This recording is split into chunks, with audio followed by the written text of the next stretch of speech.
It's probably not a new idea. I know it's not, that sex and baseball can have a lot in common, especially illicit sex. A couple of days ago, I was reading a Lawyer's Guns and Money post by the scientist Cheryl Rofer. She wrote, "The outlines of something that might be called a strategy are beginning to emerge in Trump's war. A discussion of strategy in this context should always be prefaced by a warning that Donald Trump doesn't do strategy in the way the rest of us do. His process seems to be the emergence of a desire or need, followed by an order to others, then perhaps modified by what those others tell him can or cannot be done, after which the others do something." It goes without saying that this is a very monarchical way of running a railroad. The monarch expresses a wish rather than attempts to formulate a policy, and his courtiers go out and try to get it done for him. It's not only bad kingship, it's amateurish government.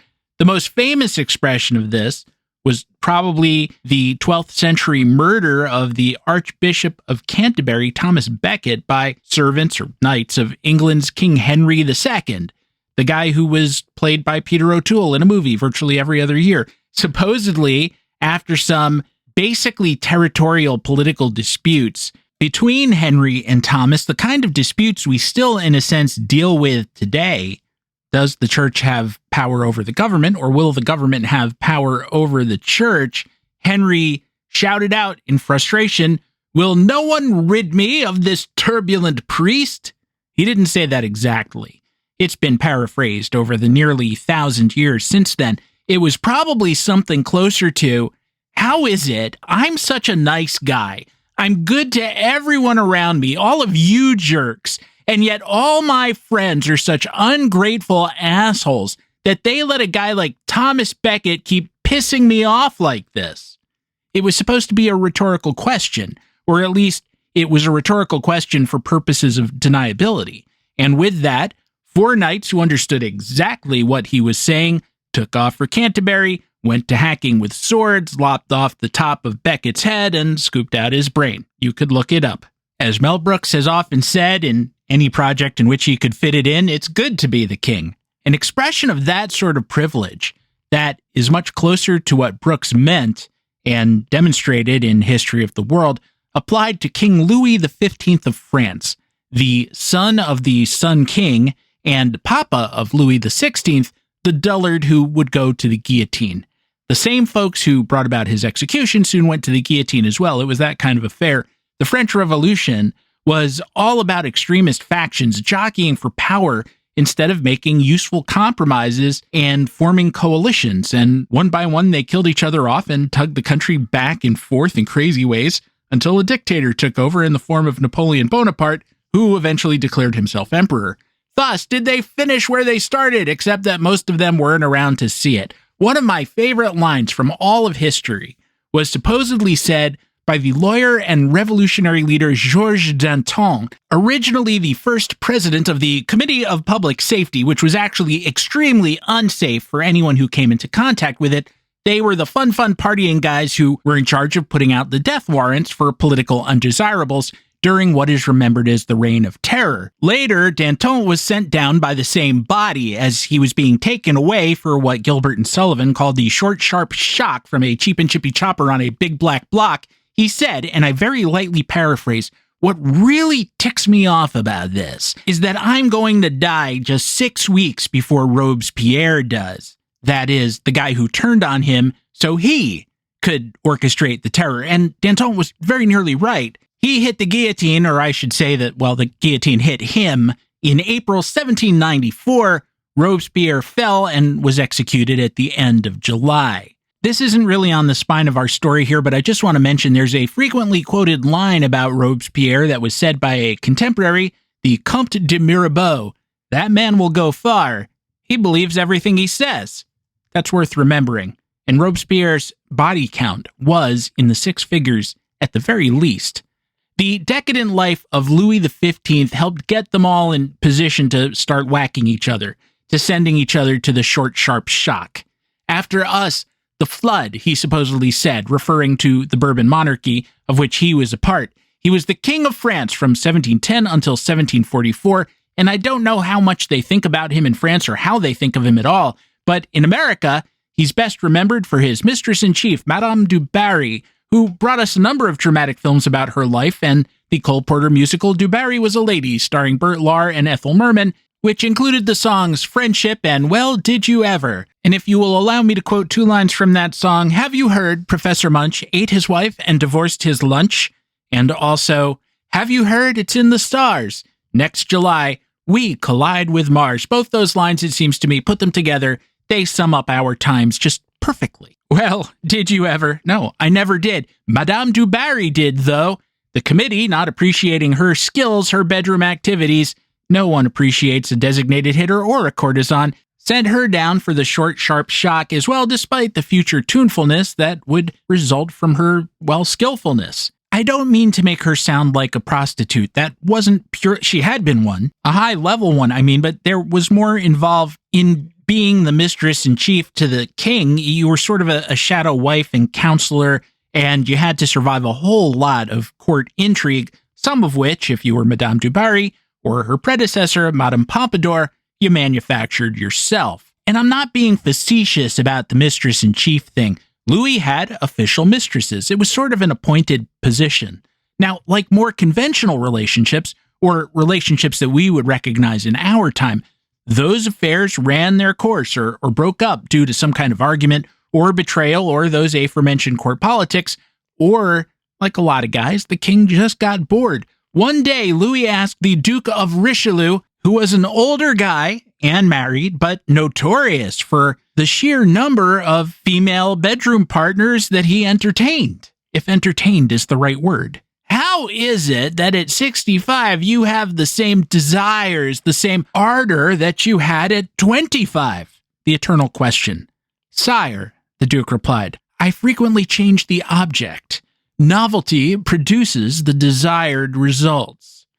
Easier said than done for most of us, assuming we take our vows as lightly as the Duke did, and almost certainly exhausting. The pursuit of it, I mean. Casey Stengel had it right when he said, being with a woman all night never hurt no professional ball player.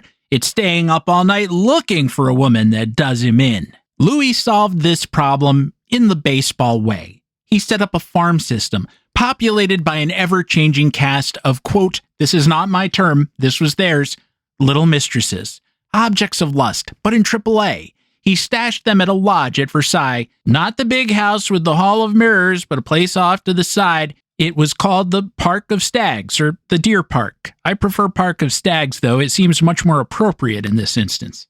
There is the awkward part of the little in little mistresses, which I think referred more to their subordinate status to the main mistress, their subordinate and transient status, I should say, than it did the fact that they were literally little, but, well, they were literally little. The king liked his prospects young, maybe because that was just his preference, but also because he had to worry about syphilis, the New World's revenge for colonialism. The theory being that the less experienced the woman, the fewer spirochetes they were likely to have on board. And yes, regardless of his motive, that makes him a pedophile by our standards and probably by theirs as well. He was the king, and who was going to tell on him? Who was going to prosecute him? Who had the right or the standing to prosecute him? This, too, stop me if you've heard this one, is a problem that also still exists in our time.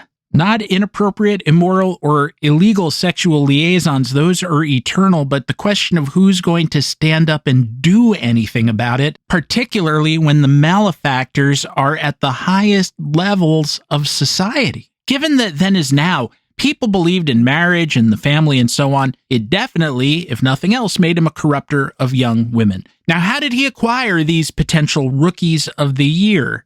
He sent out scouts, just as baseball teams have done since the dawn of professional baseball, just like Connie Mack and Clark Griffith and Jacob Rupert and occasionally the Florida Marlins have done. His main procurer, or head scout, if you will, was LaBelle, his chief valet. LaBelle was not looking for 30-year-old librarians or daughters of the nobility who had something of an independent basis in life and the backing of a connected family. He was going down among the women who modeled for painters, actresses, and frankly the poor, and saying functionally, here, you look like you could use a few bucks. How'd you like to rent out your daughter to a friend of mine? And yeah, he didn't say who he was working for, but that was the pitch. And in a time when the poor were very poor indeed, so poor that in some cases they must not have been able to be precious about their children, well, sometimes Pierre said yes. And at that point, LaBelle whisked the kid off to the Park of Stags, and, well, you can kind of imagine the rest. This cost a lot. I mean, to the nation of France, it was theft. It was theft in a lot of ways, and it was theft of those girls, and it was theft of those girls' virtue, for want of a better term. But it was theft from the government. It cost a lot. It's hard to say how much. The scouts, said one book, had to search the kingdom for new and unknown beauties with whom to recruit his harem, and quite apart from the damage to morals wrought by this abominable establishment, it is terrible to calculate the immense sums it cost the state. Indeed, who could arrive at the cost of that chain of procurers, principal and assistant, who busied themselves searching in all corners of the country, of conveying to their destination the objects of the search, of polishing them up, dressing them, perfuming them, and furnishing them with all the means of seduction that art could contribute. To this must be added the gratuities presented to those who were not successful in arousing the dulled passions of the Sultan, but had nevertheless to be paid for their submission, for their discretion, and still more for eventually being despised, by which they meant disposed. There were also the rewards for those nymphs who were more fortunate and received the monarch for a time in their arms and caused the fire of passion to burn in his veins. Finally, there were the sacred undertakings to those girls who bore in their womb the precious fruit of their fecundity. It can be seen that on the average, each of these girls must have cost the public purse at least $1 million, which is, relative to the era, about what it takes to sign a top prospect. It's not too different from Tom Greenwade going to Oklahoma and signing Mickey Mantle. It's just that one is a wholesome pursuit, and the other looks kind of sketchy, even if we allow for the relativism of shifting times and cultures, which is to say that even 400 years ago, there should have been a Louis XV papers, followed by prosecutions. Very little ever changes. It's good to be the king, or just very wealthy, but without morals, self-restraint, or self-reproach. As for the Mickey Mantle papers, they do make for compelling reading, but in a very different way. He liked to get it on as well, but his real fetish was for self-harm. And you don't have to beg anyone to release them. They've been out there in multiple forms for decades, and you can find them on almost any street corner of that place that has the highest number of libraries and literary emporiums per capita in the universe. That gray, rainy, but extremely well-informed land we call the Infinite Inning.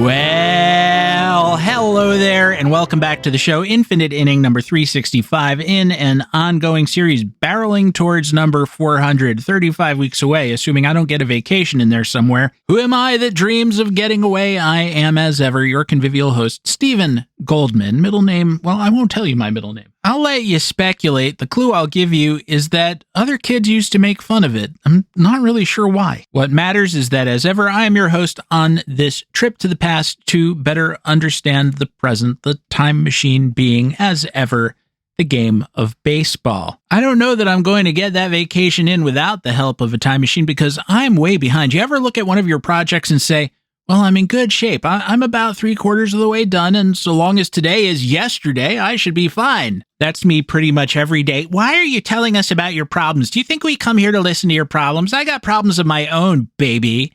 2 stories. Sir, yes, sir. Let me tell you that. This week at Baseball Prospectus, I wrote about Jurickson Profar and trying very hard to give him the benefit of the doubt, maintain empathy for someone who has now 2 seasons in a row done something inexplicably self-destructive. All he had to do was show up. He didn't even have to play well. He had 45 damn guaranteed $1 million, and he has forfeited a good chunk of that now due to PED's tests that he's failed. And it's just so tempting to say, what is he, some kind of idiot? And maybe he is. I don't know. I have never spoken to Jurickson Profar. That is the simplest answer, and it might be the correct one, but I also know that, well, I hope I'm not an idiot, but I know that I can be one selectively, and I've done some self-destructive things too, especially when I wasn't at my best, especially when, for whatever reason, for whatever parallel circumstances were happening concurrent with my having to make some sort of decision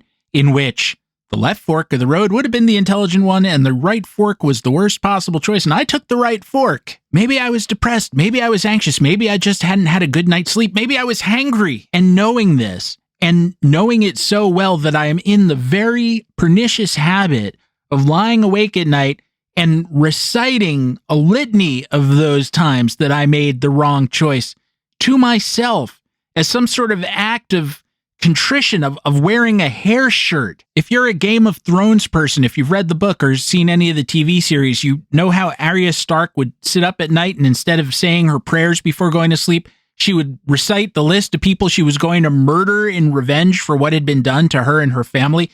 That's me, except it's all the times that I was an idiot. Or I failed to be the best version of myself. And then I don't fall asleep until 4 a.m. And knowing that about myself, I resist the impulse to reach for an answer like Jurickson Profar's just dumb. All of us, if we live long enough, will have at least 50 of those "it seemed like a good idea at the time" moments. And maybe taking a shot or a pill or the wrong swallow of something was Jurickson Profar's version of that. I don't really know. I talked a lot about my experience with recreational drug use, which I've never done for myself. It was inculcated in me from a very young age not to do it. I've never shaken that programming, but I have learned over the course of my life to be more patient and generous with those people who do. And I hope you'll read the story and react to it if you feel like it. A few people did, and I'm always pleased to see that. Over on the Patreon side of things, I had a bit of a short week, but I did put up 3 new player comments or mini biographies or however you want to think of them. We got the 80s and 90s outfielder Ivan Calderon, unfortunately murdered early in his retirement, and also a player who confused a lot of the people who were responsible for him early in his career. And then 2 pitchers, the reliever Bill Campbell, who had a couple of big seasons as a fireman or closer right as free agency came in, and he got to capitalize in a big way. But as I explain in the post, our modern understanding of statistics should have blunted the contract he got, at least to some extent, and I think maybe it should have even then. I also wrote up a dead ball era pitcher, the tall and skinny righty Bob Groom, big Bob Groom, long Bob Groom, who has an unusual statistical kicker to his record as well. I very much enjoyed this description, which was part of a game story about an exhibition he was going to pitch in the off-season, touting just how good, how dominant he was going to be. Big Bob Groom will make the Missouri Chaps hit the wind. How is it that one never got used again? Why don't we see game stories like, this evening, Chris Sale made the San Diego Padres hit the wind, striking out 12 in a dominating 6-inning performance. I don't know why. We've just lost all our poetry. This is normally the part of the show where I would locate any extracurricular comments I might want to make about current events. I don't want to this week because I feel kind of hopeless as to the fact that we're now at war and a good chunk of the world is at war as well.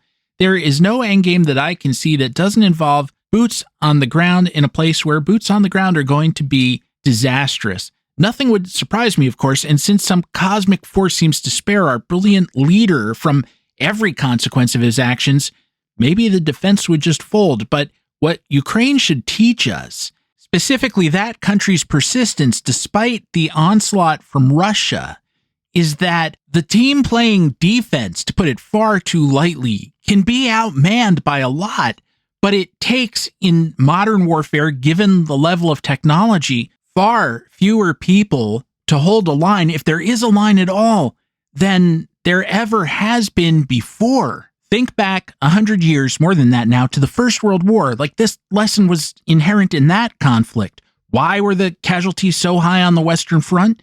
Because the side playing defense had a bunch of guys with machine guns, and then back of the line, they had artillery. So when the offense, I know I'm using these sports terms, but hell, it's a sports show in some senses. When the attackers came out of their trenches, they were subject to artillery fire, so they were being hit by people that functionally infantry couldn't hit back at. And then the defender in his machine gun nest could take out 50 of them at a clip. Now we have all of that, except the automatic weapons are even better and more numerous, plus drones. I don't know how many men it took to hold a square mile of territory, say in the Revolutionary War or Napoleonic times or the Civil War. I just know it gets lower each war as you come closer to the present day. My shorthand would be to say that in the Revolutionary War, it took all the guys to hold the line, and now it takes two. This only helps Ukraine so much because it doesn't put them in a position to reverse their losses for the same reasons. But it's kept them going as an independent entity despite the sheer volume of assault they've been under. A drone is artillery that can see you. The World War I version, or World War II version for that matter, was kind of an area attack. If you happen to be standing in the wrong place when the rocket came down, that was that for you. That was the story of Giants ball player Harvard Eddie Grant, who got sliced nearly in half by some shrapnel off of an artillery shell just because he was drinking a cup of coffee. He was taking a break during a battle. He needed that cup of joe. He had earned it, but he never got to have another one. It wasn't all bad luck because they heaved so many shells it was pretty hard to find a place to hide, but there was an aspect of that to it. Whereas now, you poke your head up, the drone sees you, zap.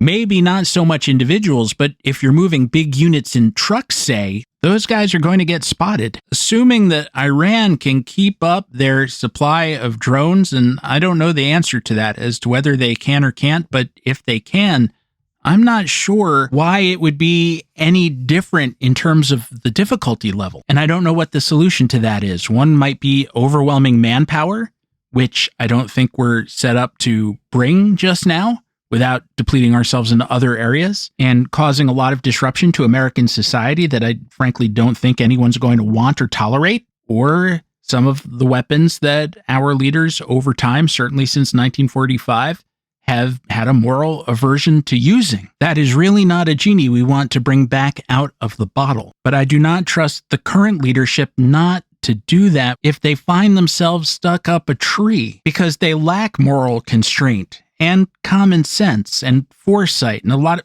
well, look, I said I wasn't going to talk about this stuff now. So let's move on to Act 2 of the show and a pure baseball story about, just happens to be a coincidence, bent leadership and the year that George Steinbrenner decided that the Yankees would be better off not as the Bronx Bombers, but as the Bronx track team. And I'll tell you that story right after this brief intermission.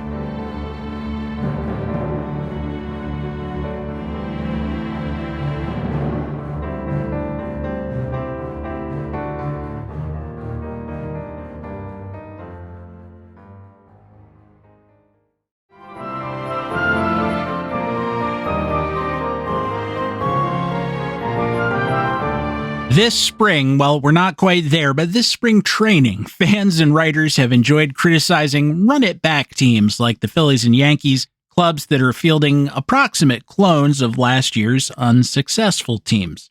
There is justification in this. For one thing, that every player, no matter how good, is a year older and closer to obsolescence. If you don't stir in some new blood, the entity will stagnate and die. I believe there was a Countess Bathory who felt the same way. You don't have to look that one up. It is, of course, frustrating that weaknesses of 2025 will in many cases be weaknesses of 2026. And this is a legitimate criticism of an entertainment product, repetition is boring. Now that said, tinkering can be even more deleterious when it's done by an amateur, as the Yankees discovered when owner George Steinbrenner III decided that he should have a Cardinals-style singles and speed team instead of the one that had gone to the postseason 5 times in 6 years. and he was trying to get there before Whitey Herzog did. Ironically enough, it would have been a Yankee-style offense if only they had the right players and a turf park. But I'm getting ahead of things. One of the aspects of life I enjoy pointing out, especially nowadays, is the difference between decisive leadership and competent leadership. Now, not everyone can shout, "Charge!" and have people follow them. That's a real talent. However, within the group of people who have the charisma to do that, there's a clear bifurcation between leaders who shout, "Charge!" and actually know where they're going, who have a plan, who are not just spasmodically sending people off in some direction, like off a cliff, like the proverbial lemmings. That's the guy who the Yankees had. When the Yankees lost the 1981 World Series to the Los Angeles Dodgers in 6 games, it marked the end of a mini dynasty that had started coming together in the middle of the previous decade, 1974, say, or 1975. There had already been many changes. As I just said, there have to be. Chris Chambliss and Mickey Rivers were playing for other teams. Roy White was in Japan. Injuries were hastening the end of Bucky Dent's career. Thurman Munson had tragically died. And, most important, from a symbolic point of view, with the conclusion of the World Series, Reggie Jackson had finished the last year of his contract and was headed back into free agency. I also think it's accurate to say that with the exception of Ron Guidry and Goose Gossage, the entire pitching staff had turned over since 1978. Now, some of that was the natural course of things.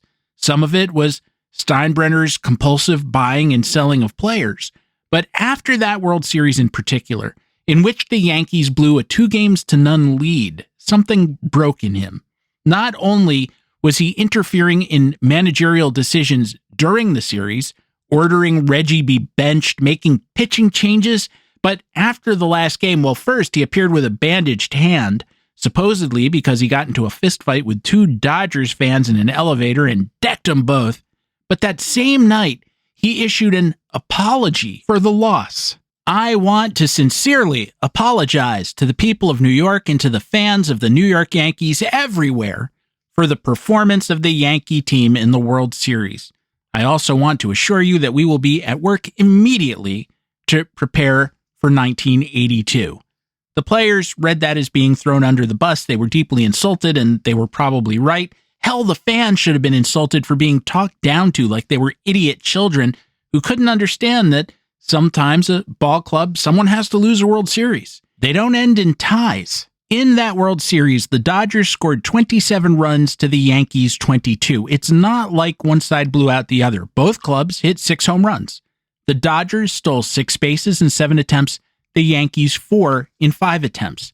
There were 3 one-run games in the series. Games 3, 4, and 5 all were won by the Dodgers. And whereas the instinct is to say, well, clearly they outplayed their opponents, it doesn't always work that way. Those kinds of games can go either way. That's why, on a broader basis, when we look at team records year to year, we often see the ones with the extreme one-run records, lots of wins or lots of losses in those situations, start to regress to the mean. It really should be sort of a break-even proposition. In light of later events, it seems important to note that those wins weren't really keyed by base running. I think there was 1 run in one of the 3 games that followed a Davey Lopes stolen base. For example, the third one-run game, Game 5, was a 2-1 contest.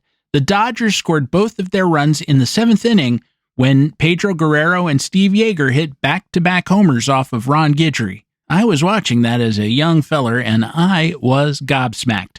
But then I frequently was at that age. What seems to have really gotten on Steinbrenner's nerves was that the Yankees stranded a ton of base runners in the series. Now, you can't strand a base runner without getting one on to begin with. So they were doing a lot right. But for whatever reason, they just couldn't buy a key hit after Game 2. For example, Game 3, Fernando Valenzuela held them to 4 runs in a complete game performance despite walking 7 and allowing home runs to Bob Watson and Rick Cerrone. That was what bugged Steinbrenner. "I'm tired of sitting around and waiting for someone to hit a 3-run homer," he said, implicitly rebuking Earl Weaver, I guess. "To be a big inning team, you have to have speed, and we'll be going for more speed." There's nothing inherently wrong with adding speed to a ball club, right? Better fast than slow in baseball. The 1976 Yankees under Billy Martin, which went to the World Series, stole more bases than any Yankees team since the dead ball era, and if I don't miss my guess, since any Yankees club since, even the ones with Rickey Henderson around.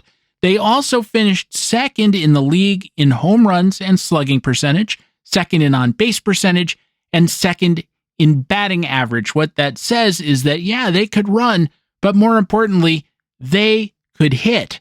As the cliche goes, you can't steal first base. And to put it another way, it's one thing to add good speed and another to let Reggie Jackson go. He was a 271, 362, 510 hitter to that point in his career, comparable in our modern context to, let's say Bryce Harper. And then replace that guy with noted speedster Dave Collins, 277, 343 on base, 355 slugging percentage while playing first base and or a corner to that point in his career. And pretend that you made some kind of one-for-one move. And that's exactly what the Yankees did. Now, that's a separate matter from whether Reggie was starting to age out. He was, of course. He was about to turn 36. And in the remaining years of his career, he had 2 very good offensive seasons left, but the Angels had to pay him for 5 years to get 2. The Yankees didn't try to sign him, and you can defend that on a baseball basis. On an emotional one, it's a harder decision to accept. And on an entertainment or fan loyalty basis, or really loyalty to the fans, I think you could defend the opposite. Unless you were here then, and I'm sure some of you were, the impact that he had, the magnetism that he had, nothing against Thurman Munson. I don't mean this to impugn him at all in any sense. He was a great player, but Reggie really was the straw that stirred the drink. As for Collins, yeah, he had his moments. There were years he slap hit 300, stole a bunch of bases, and in that sense, he was a fun player to follow. When I was first really getting into baseball in a kind of grown-up way, the Blue Jays had him. He hit 300 in about 3/4 of a season of playing time, stole a lot of bases, and he was platooned with a young Jesse Barfield. It was a creative Bobby Cox special. They were platooned at 2 different positions. If the opposition started a right-hander, then Collins played left and George Bell played right. If the starting pitcher was a left-hander, then Collins sat down even though he was a switch hitter. He just wasn't as good from the right side. That's a terribly common thing. Bell went over to left, and Barfield, with his great arm, took over in right field. And in that way, did Barfield hit 290, 363, 485 while playing right field, and Collins hit 305, 359, 447, 14 triples in just 101 games while playing left. That said, Collins was kind of a strange player. Around that time, I believe it was, that Bill James wrote that he was a leadoff man who didn't score runs. And I've always rebelled against that because it doesn't seem fair. First of all, because he was platooned and or got hurt in a lot of seasons, he didn't play full-time. So he didn't really have a consistent opportunity to put up big totals in the counting stats categories. He really only had 1 year in which he played more than 3/4 of the time. That was 1980 with the Reds, and he played in 144 games. That year, he hit 303 with a 366 on base percentage. He slugged only 370. He had practically no extra base hits, but on the other hand, he stole 79 bases in 100 tries. He scored 94 runs that year. Is it 100? No, but it's close enough for horseshoes. The thing is, though, on a broader basis, when you prorate his stats out to 162 games, he scored only 64 runs. That despite spending much of his career batting first or second. I'm not sure I understand that. But again, I'm getting ahead of things. First, I want to note that on October 21st, 1981, the Yankees traded outfield prospect Willie McGee to the Cardinals for reliever Bob Sykes. It's easy to overrate Willie McGee despite his 1985 MVP award, but I do think it's fair to say that the Yankees dealt away exactly the kind of player they were looking for to get a reliever they never used. On November 4th, 1981, they traded pitcher Brian Ryder, their 1978 first-rounder, one of the few first-round picks they had in this entire period, and a player to be named later, who would turn out to be right-hander Freddie Tolliver, to the Reds, and they received outfielder Ken Griffey the first. Ryder never made it up. Tolliver did, though he never really clicked. He had stuff, but never overcame command issues. Finally, on December 23rd, 1981, they signed Collins as a free agent after a lot of back and forth, taking a second outfielder away from the Reds. Collins wanted to be a full-time player. He had some suspicions about the Yankees' intentions in that regard. I'll say more about that in just a moment. Spoilers, they flat out lied to sign him. Collins got 3 years and roughly $2.5 million. Griffey later signed for 6 years and $6.25 million. All of this was very confused. I've already talked about Collins as a fast player who didn't actually generate that many runs. Griffey was acquired as part of the same Increase Our Speed program. Now, he had stolen 34 bases back when he was 26, but that was 6 years earlier. And as he crested 30 years old, he was less a consistent base stealer than a guy who could do it sometimes, and he picked his spots. Through age 30, he had 138 steals in 181 attempts. After age 30, and he played until he was 41, he had 62 steals in only 102 attempts. With his addition, the Yankees' outfielder and designated hitter room included Dave Winfield and Jerry Mumphrey, who were already there, Griffey, Lou Piniella, again, ditto, already there, Bobby Mercer, who they re-signed even though he was well past his prime, Oscar Gamble, and Bobby Brown. Brown was another speed guy who they were supposedly looking for. Real name Rogers, like Hornsby. He didn't go by that, unfortunately. He complained directly to Steinbrenner about being blocked. Steinbrenner was offended, and Brown was dealt to the Mariners during spring training. Thing was, everyone was blocked.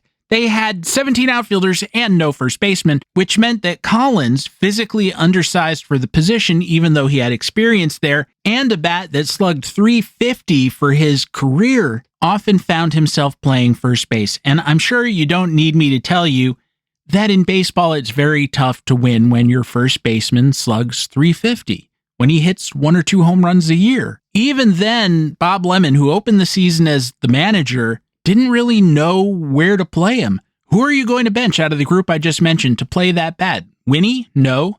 Griffey? To that point, a 307, 375, 441 hitter you just signed to a big contract?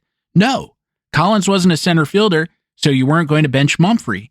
First base was a mess for the Yankees that year, but Collins was never going to be their best choice there. Same at DH. The two primary DHs were Gamble and Piniella, and they both were very good. Gamble slugged .485 in the role. Piniella averaged .344. Now, having said that, with the benefit of hindsight, the Yankees honestly would have been better off to let Collins play first base than the guys they did try, because as bad as his production would have been by the standards of the position, they would have been better off. Their first baseman hit .208, .288, .310 on the season. John Mayberry, who was acquired midway, got the most playing time. At his peak with the Royals, he had been a tremendous hitter, but he was 33 and cooked. I mentioned Mumphrey a few moments ago, and Griffey, how Griffey had once upon a time been more of a base stealer, but what he had become was just a good all-around hitter who only ran occasionally. That was Mumphrey too. The Yankees had traded with the Padres for Mumphrey in the spring of 1981. He had an interesting combination of skills. He could hit .295 in his sleep, but he didn't walk. He had very limited power except for 1987. And while he played a good enough center field, he wasn't Tris Speaker either. And he was one of those switch hitters we just talked about who needed to be platooned. In this case, he wasn't great hitting right-handed. This is typically the model of a player who has to hit .300 to be productive. And he did that for the Yankees. His 1981 and 82 seasons were nigh identical. Squish them together, you get .303, .360, .441, and that's good enough even though it was mostly singles, provided the player plays adequate defense, and he did. The funny thing, though, is that in Mumphrey's last year, his only year with the Padres, he stole 52 bases in 57 chances. After that, he just stopped running. Over the rest of his career, he averaged 15 attempts per 162 games played. Out of all these players, the one who I do feel sorry for is Collins, in that he had resisted signing with the Yankees precisely because he looked at all the outfielders we just talked about and realized he was going to sit. He tended to be platooned, as I said, despite being a switch hitter, and he was trying to get away from that. But in that group, it was pretty clear that that was a best-case scenario. Steinbrenner told him, "No, you'll get more at-bats than Winfield." And Collins, maybe because the money was good, he believed him. Flash forward, here's how Collins left New York. On December 9th, 1982, not 3 years later, 1 year later, the Blue Jays traded 32-year-old reliever Dale Murray and outfield prospect Tom Dodd, never made it up, to the Yankees in return for Collins, pitcher Mike Morgan, and as a sweetener, the Yankees threw in an 18-year-old first baseman named Fred McGriff. "I'm a free man," said Collins. "I don't hold any ill feelings toward the Yankees. I still don't know why they got me, but I'm glad I spent a year with them." Hey, two of the worst trades in New York Yankees history, 1903 to present, in one story, both born of the same misplaced set of impulses. Well, that's not totally true. Far more persistent than Steinbrenner's need for speed was his hate the prospect, love the veteran philosophy that punished the Yankees until Derek Jeter came along and changed a lot of that. Although even then there was a shaky moment where they thought about trading Mariano Rivera for Felix Fermin.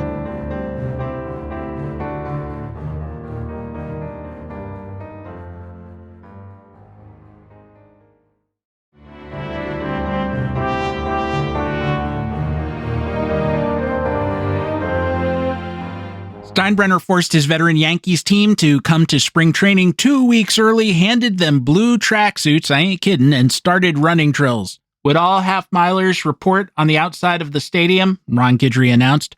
Greg Nettles said, "You can now call us the South Bronx Striders." Steinbrenner commented that this was the most balanced, most exciting team I've had in my 10 years as owner. This team should be awesome, and he didn't hesitate to take credit for putting it together. Now let's review. The owner, despite playing in a ballpark that favored left-handed power, that didn't play deep in the gaps anymore, that had a slow grass surface, decided he would build the 1982 Cardinals before Whitey Herzog had had the chance to do that. Ironically, Herzog would never have built the kinds of teams he did in Busch Stadium if he had been managing the Yankees. What Herzog did was a calculated response to that ballpark. He had come up through the Yankee system in the 1950s and understood extremely well the kinds of teams that had won in that park. The owner was also, and this is the part that's both funny and tragic in a low-key sort of way, was under the illusion he had a bunch of base stealers, but he only had Dave Collins, a whole lot of old guys, and a few players who once upon a time ran the bases, but had left that part of their lives back in the National League. A season preview in the Chicago Sun-Times was pretty prescient. It pegged them for fourth place and read, "Turmoil is seen for the Bronx Burners, formerly the Bronx Bombers. They've discovered Ken Griffey can't run, they have no place for Dave Collins, and their power is limited to Greg Nettles, age 37, and Oscar Gamble, 32, with occasional pop from Dave Winfield." Now that part's funny. The guy hit a lot of home runs. "Their demanding fans will be bored quickly by one base at a time philosophy, and owner George Steinbrenner will lead league in fits for 9th straight season. Pitching is excellent, despite temporary loss of Rick Russell." Yes, Russell was with the Yankees that year. He had been with them for part of the season in 1981 as well, after being traded over from the Cubs. Thing is, he didn't pitch at all in 1982. And the staff as a whole was adequate, but then it was disrupted by a number of trades. This won't surprise you if you haven't heard. The Yankees finished June at 22-37, 9.5 games back and in 6th place. They were hitting a cool 246, 325, 368, which is to say like a superannuated second baseman, and had stolen 37 bases in 57 attempts. Collins and Willie Randolph were tied for the team lead in stolen bases with 5. Randolph said, "We're more aggressive running the bases this year, like going from first to third, but I'm not going to kill myself to steal bases just because that's what people accept to see. I'm doing my share offensively." Griffey, who in spring training said, "Never underestimate what speed can do. We're going to steal runs, force mistakes by the other team, make things happen. You watch us this year. We're going to be exciting," clearly hadn't been talking about himself. For the entire season, he made only 14 attempts, succeeding 10 times.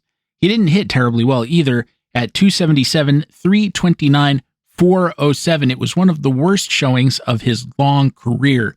I don't mean to sound critical of Griffey. I was a fan and still am. He was a really good player, particularly as part of the big red machine. He just had an off year in a season that went wrong in almost every way possible, except that this time no one died. Here's how Nettles summed it up in his As Told To with Peter Goldman back, balls. Making things worse, George panicked when things didn't work out the way he expected at the beginning of the year. He had determined with the help of his crack baseball committee that the Yankees should be a speed team, not a power team. He ran Reggie Jackson out of town, said he didn't want Reggie on the Yankees anymore.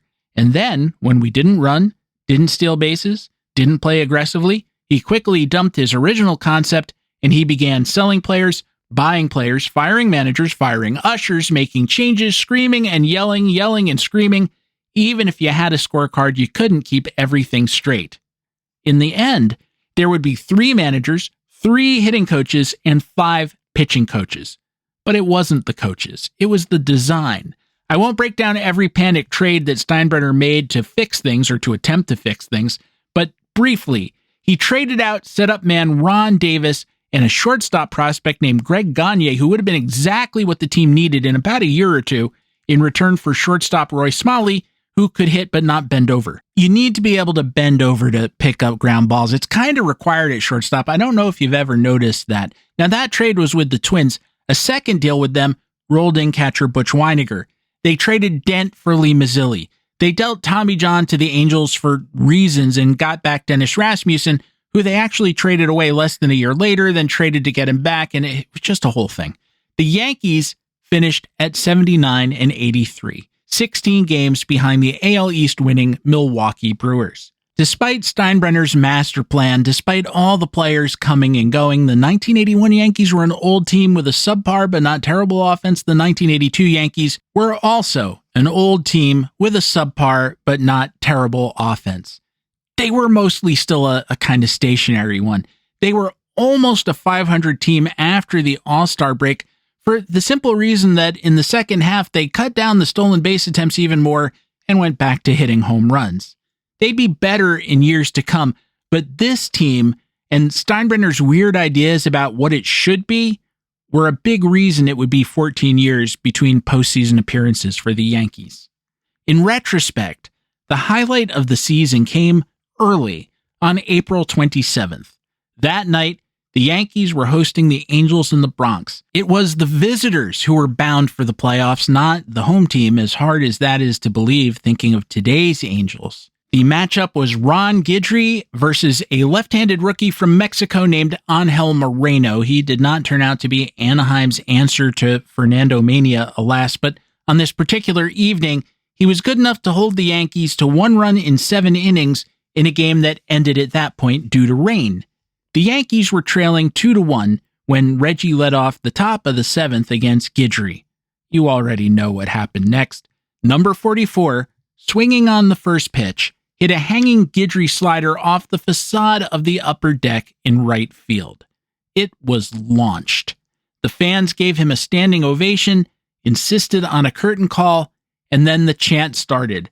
Steinbrenner sucks. Steinbrenner sucks. Steinbrenner sucks.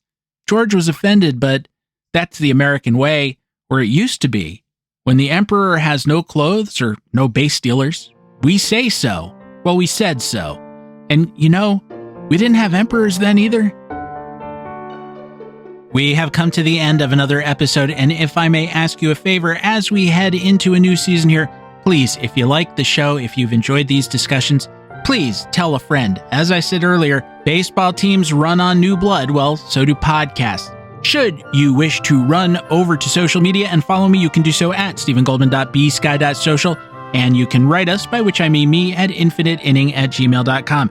There is still a Facebook group. Simply go to Facebook, search on Infinite Inning. Bang, you're there. I will drop a brief video. You can find this on YouTube, but for your convenience, I'll put in a link of that Reggie Jackson home run I just mentioned. Should you wish to support the show, because I'm considerate that way, please visit patreon.com/theinfiniteinning. Gear of a rudimentary kind available at the-infinite-inning.creator-spring.com. Official soundtrack available gratis at casualobservermusic.bandcamp.com. Finally, should you find yourself with the proverbial moment to spare, go to the podcatcher of your choice and rate, review, and subscribe. And if your podcatcher doesn't let you do those things, take a brief moment to observe that the shadow you're seeing on the wall is neither a ghost nor your tortured imagination, but a sprite of your relentless curiosity, and then forgive yourself. Our theme song, which you are hearing now and have been listening to throughout the episode, was a co-composition of myself and the estimable Dr. Rick Mooring, who says, if you find yourself with a gap between two thoughts, allow a hummingbird to invade the space and then follow its colors as it flits about the globe. Well, I'll have to see if I have enough frequent flyer miles to cover that. Probably not, as I don't fly too often. But assuming that I do, I will fly directly to next week when I'll be back with more tales from inside the infinite inning.